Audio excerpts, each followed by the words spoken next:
Graça e paz, queridas irmãs, queridos irmãos.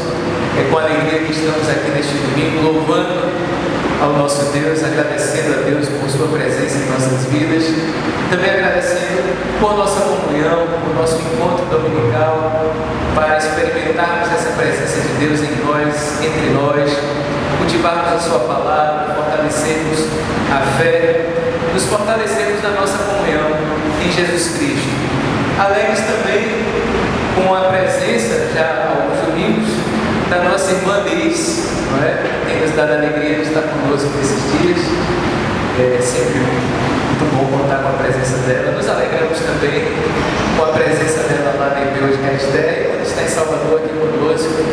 É uma alegria também para nós. E nos alegramos também com a presença do irmão Adalberto, sempre que possível, está aqui por perto em Salvador, vem nos visitar, e é uma alegria para nós a sua presença, meu irmão. Hoje, inclusive, tem uma tia, Noêmia, vamos orar por ela no momento da intercessão.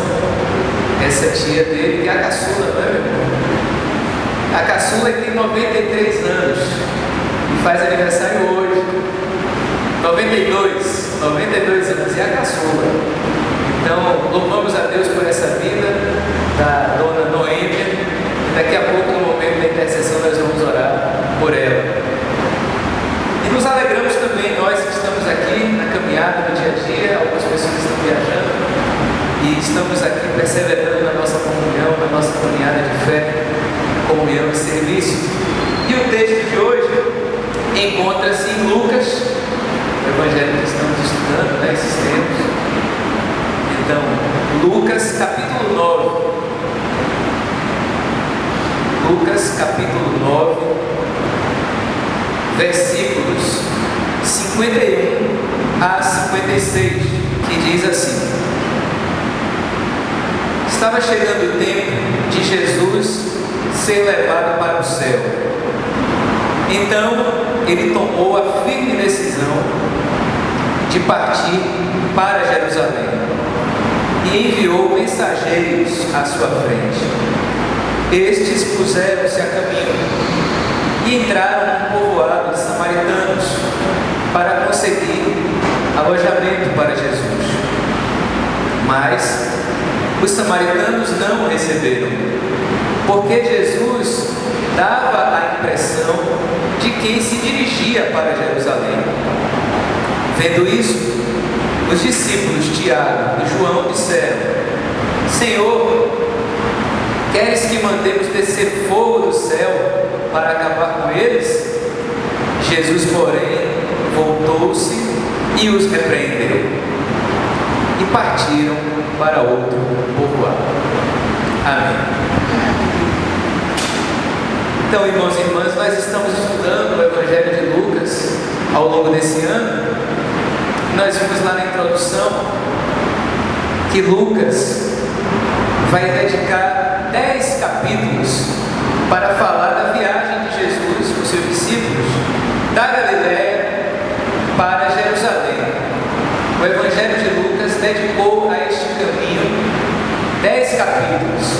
Para termos uma noção de como Lucas dá ênfase a esse caminho, a experiência desse caminho com Jesus, o Evangelho de Marcos, por exemplo, dedicou apenas um capítulo para falar da viagem de Jesus da Galiléia para Jerusalém.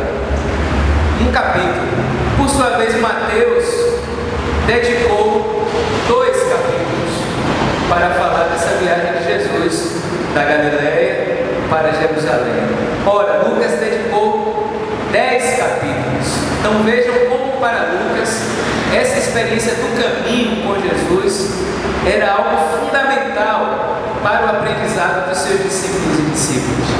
É a parte mais original do Evangelho de Lucas, é justamente essa dedicação que ele tem, esse detalhamento que ele faz da viagem de Jesus da Galiléia para Jerusalém. E esse trecho dessa viagem de Jesus da Galiléia, da sua terra, para Jerusalém, que era o centro de Israel naquele tempo, ainda hoje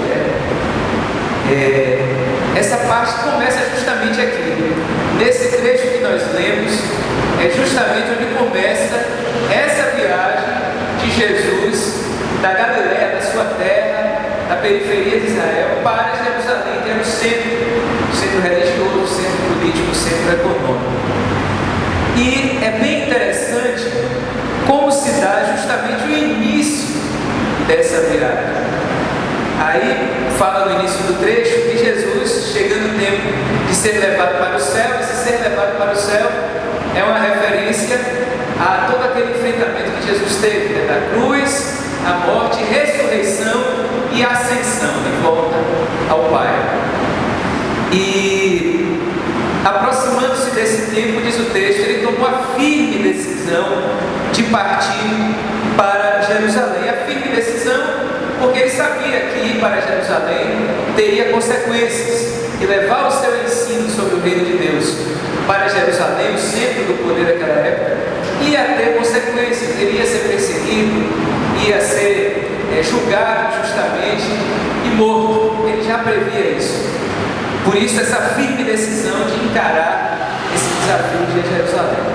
Mas enfim, essa caminhada que Lucas detalha com muito cuidado, porque o caminho para Lucas é o lugar do aprendizado, é o lugar da transformação, o caminho é o lugar da libertação, começa justamente por aí. Jesus pede para que alguns dos seus discípulos vão um pouco na frente e preparem essa viagem. E o primeiro lugar onde eles passam é justamente Samaria.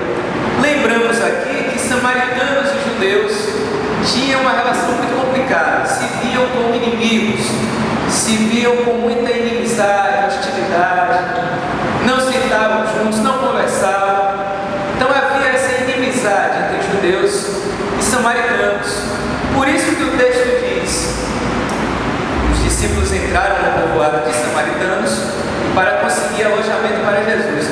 Mas os samaritanos não o receberam, não quiseram receber Jesus e os seus discípulos, porque Jesus dava a impressão de quem se dirigia para Jerusalém.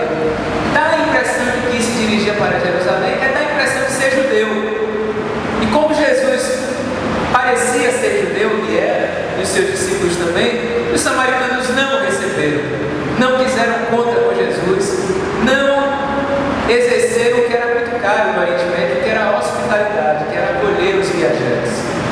Bem, diante dessa rejeição, dessas portas fechadas, né, dessa negativa dos samaritanos com Jesus e o seu grupo, os discípulos, Tiago e João, disseram: qual a reação que eles tiveram? Né?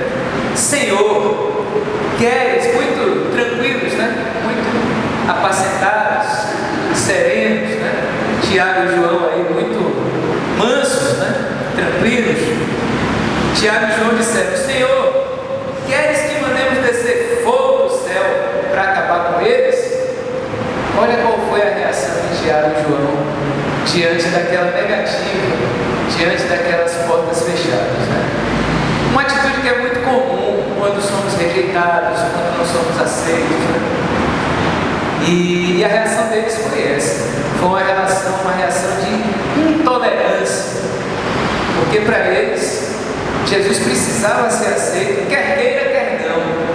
Para eles era admissível impor a presença de Jesus e ter uma atitude intolerante e até violenta, belicosa, como se faz nas guerras, como está acontecendo hoje, né? Em Gaza, na Ucrânia, essa coisa terrível de descer fogo do céu sobre os povos que não fazem aquilo que um outro povo quer. Então, diante dessa atitude dos discípulos, de imposição, de ódio, de intolerância, de violência, o que é que Jesus faz? Qual é a posição de Jesus? Um versículo simples, breve, mas que diz tudo. Depois que eles falam: Senhor, queres que mandemos descer fogo do céu para acabar com eles? Jesus, porém, voltou-se para eles e os repreendeu.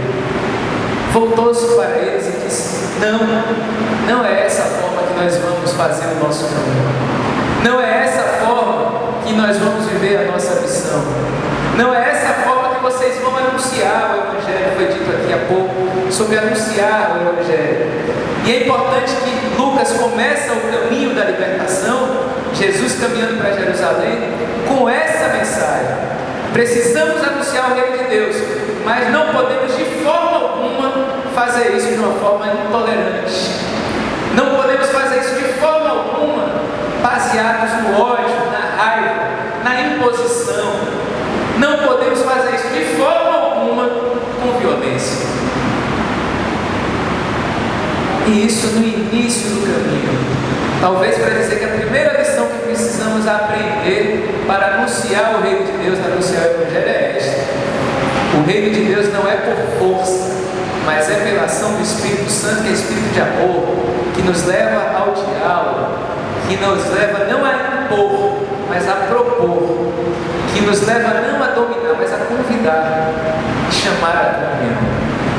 Então Jesus mostra que esse anúncio do reino precisa ser feito assim, de forma não violenta, através do diálogo, através do testemunho, através da convivência e, sobretudo, através do respeito à diferença. Com muito respeito, seguimos e vamos a outros povos, a outras pessoas, a outras comunidades. Então essa é a lição primeira que Jesus dá nesse caminho que ele vai percorrer até Jerusalém, saindo da Galiléia, e que Lucas vai aproveitando para cada passagem ensinar o significado desse caminho com Jesus, que é caminho de libertação, que é caminho de vida, caminho de salvação. Jesus repreendeu a intolerância e a violência dos seus discípulos e continua a fazer isso conosco, Ainda hoje, infelizmente, às vezes se confunde o anúncio do Evangelho com a ideia de que porque estamos com o Evangelho, que é verdade e vida, podemos impor a outras pessoas. Podemos ter uma atitude intolerante com outras religiões, com outras comunidades de fé. E nós precisamos sempre lembrar desse trecho, que o anúncio do Evangelho passa pelo diálogo e não pela imposição, passa pela não violência e não por uma prática violenta com outras pessoas e comunidades. E é muito atual, porque infelizmente até hoje nós vemos casos de casas de reza indígenas que são queimadas, aqui na Bahia, no Centro-Oeste, em tantos lugares. Casas indígenas que são queimadas por grupos ligados ao fundamentalismo religioso. São esses grupos, às vezes associados com o agronegócio, que queimam casas indígenas. Grupos, infelizmente, às vezes evangélicos, que hostilizam terreiros de candomblé, que queimam terreiros de candomblé, que jogam sal, que praticam gestos desrespeitosos, violentos. E isso vai numa direção contrária a isso que Jesus fez nesse trecho que nós lemos. Recentemente saiu o censo sobre o universo religioso brasileiro, e esse censo diz algumas coisas, E uma delas, que foi muito observada pelas pessoas que analisaram, é que o Brasil hoje é cada vez mais diverso. A realidade religiosa brasileira é cada vez mais diversificada, diminuindo o número de católicos, aumentou o número de evangélicos num ritmo mais lento, e outras religiões também tiveram um número aumentado. Então, o que se observou, e quando se vai tanto para o universo católico, que ainda é a maioria, como dos evangélicos, que tem crescido, ainda que num ritmo menor que nos anos 90, nós vemos que tanto o universo católico quanto o evangélico é muito diversificado. São inúmeras vertentes. A Igreja Católica é uma só, mas tem várias vertentes dentro dela. O movimento evangélico às vezes é identificado com esse nome evangélico, mas tem vários tipos de igreja nesse universo evangélico. Então a nossa realidade no Brasil é uma realidade de diversidade religiosa. E nós precisamos aprender a viver esse anúncio do Evangelho nessa realidade de diversidade religiosa dessa forma, com diálogo, com respeito à diferença, com uma convivência harmoniosa, promovendo uma convivência harmoniosa entre as diversas religiões, que possamos também cooperar para construir um país mais justo, menos desigual, e que a paz possa de fato reinar. Porque se somos maioria, cristãos, juntando evangélicos com católicos, dá praticamente 80% da população. Como é que num país com 80% de cristãos que seguem a Jesus, esse Jesus que partilhava o pão, esse Jesus que pregava a não violência, esse Jesus que pregava o reino de Deus e sua justiça, dignidade para todos e para todas, como é que num país de maioria cristã há tanta violência, há tanta injustiça, há tantas terras na mão de poucos e muitos sem terra para viver com dignidade, há tanta violência nas cidades, há tanta maldade no nosso país, num país de maioria cristã? Tem uma coisa que não está batendo. Então nós precisamos cada vez mais nos voltar para o Evangelho de Jesus, aprender e praticar as suas lições. Aqui, por exemplo, essa lição do respeito ao diferente, do diálogo com o diferente, da não violência e dessa convivência que coopera para a harmonia entre as pessoas e não para a discórdia e para várias formas de desrespeito. E essa postura de Jesus, irmãos e irmãs, que ele teve e que ensinou aos seus discípulos, está enraizada. Aqui Jesus está falando do comportamento, né? E esse comportamento de respeito ao diferente, de diálogo, de não violência, se enraiza numa experiência do Espírito Santo, que é o que fala nos textos de hoje. Gálatas 5 é um dos textos desse livro, que fala justamente da liberdade cristã. E nós lembramos que Jesus, no início de sua missão, dizia: o Espírito do Senhor está sobre mim. Em toda a sua missão, Jesus tinha o Espírito sobre ele, com ele, nele, agindo, conduzindo cada palavra, cada ação de Jesus. E o apóstolo Paulo, lá em Gálatas capítulo 5, vai falar justamente sobre isso.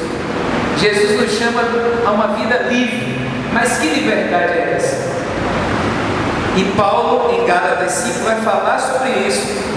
E nós concluímos essa reflexão lembrando disso, que essa espiritualidade do respeito ao diferente, da convivência harmoniosa, se enraiza nessa abertura nossa ao Espírito Santo, que escreve nos nossos corações a palavra de Jesus, que nos transforma por dentro e muda o nosso olhar, muda o nosso sentir e o nosso agir. E Paulo, lá em Gálatas, diz assim, ele começa no capítulo 5 dizendo: Cristo nos libertou para que sejamos verdadeiramente livres. E aí ele vai explicando uma série de coisas, e lá adiante, no versículo 13, ele vai dizer: irmãos, vocês foram chamados para serem livres, que essa liberdade, porém, não se torne desculpa para vocês viverem satisfazendo os instintos egoístas. Pelo contrário, disponham-se a serviço dos outros através do amor. Então é essa liberdade do Espírito que Jesus nos convida a viver. Mais adiante Paulo vai dizer que dentro de nós o Espírito de Deus confronta os nossos instintos egoístas, as forças que há em nós nos conduzem ao egoísmo, à violência, como foi com os discípulos lá, a querer aniquilar quem não aceita aquilo que a gente quer, a impor nossa vontade. Isso são os instintos egoístas em nós. E o Espírito de Deus nos educa por dentro de uma outra forma, nos educa para uma vida nova em Jesus Cristo. Por isso que Paulo vai dizer assim: os instintos egoístas têm desejos que estão contra o Espírito, aqui é o Espírito Santo, e o Espírito contra os instintos egoístas. Os dois estão em conflito dentro de nós, de modo que vocês não fazem o que querem. Mas se forem conduzidos pelo Espírito, vocês não estarão mais submetidos à lei. Além disso, as obras dos instintos egoístas são bem conhecidas: fornicação, impureza, libertinagem, idolatria, feitiçaria, ódio, que foi ali naquele trecho, discórdia, ciúme, ira, que foi ali também, rivalidade, divisão, sectarismo, inveja, bebedeira, orgias e outras coisas semelhantes. Repito o que já disse: os que fazem tais coisas não herdarão o reino de Deus. Mas o fruto do Espírito, e aqui vem essa lição importante de Paulo, o fruto do Espírito é amor, alegria, paz, paciência, bondade, benevolência, fé, mansidão e domínio domínio de si. É essa liberdade que Jesus nos chama a viver. É essa liberdade que Jesus nos chama a trilhar no nosso caminho de vida, no anúncio do seu reino, nas nossas relações cotidianas. Porque movidos pelo Espírito, nós não faremos como João e Tiago, desejando descer o fogo do céu sobre as pessoas que não aceitarem a nossa mensagem, o nosso jeito de ser. Mas movidos pelo Espírito, sim, como Jesus, teremos autonomia, teremos sabedoria, teremos não um espírito de ódio, mas de amor, de respeito e de promoção da convivência fraterna, da comunhão. Então que assim o Espírito de Deus nos ajude a trilhar o caminho da libertação com Jesus, o caminho do respeito, do diálogo, da convivência fraterna, e que assim possamos com Jesus trilhar o caminho do Espírito que nos transforma por dentro. E trilhando o caminho do Espírito que nos transforma por dentro, também trilhamos o caminho de Jesus, que é de paz, justiça e alegria do Espírito. Amém.